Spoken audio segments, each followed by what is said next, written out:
Welcome to Not Milk Never Milk. Subscribe if you're lactose intolerant. You begin with safety and access. Shut off water and put on gloves and goggles so debris won't splash into your face. Once done, clear the area and remove the stopper or grate to expose the drain.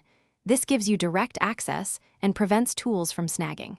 Make sure to position a bucket under the trap to catch water. Then grab your plunger and test with short, firm pumps to dislodge loose material before moving to stronger tools. Now focus on breaking and removing the obstruction. Seal the plunger tightly and plunge vigorously for 30 to 60 seconds to shift soft clogs. Maintain the seal to maximize pressure transfer. If that fails, feed a drain snake slowly down the pipe while rotating to hook solid debris. Pull out gently and repeat until flow improves. You can also use a wet/dry vac on suction to extract loosened material. Once cleared, reassemble the P-trap and tighten fittings to prevent leaks. Then run hot water for 2 to 3 minutes to flush residual grease or soap.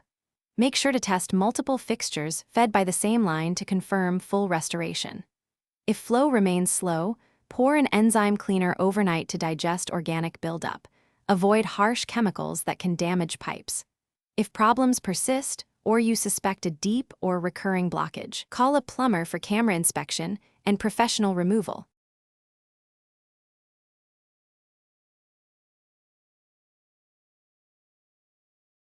Thanks for watching. If this was helpful, leave a like and consider subscribing. See you next time.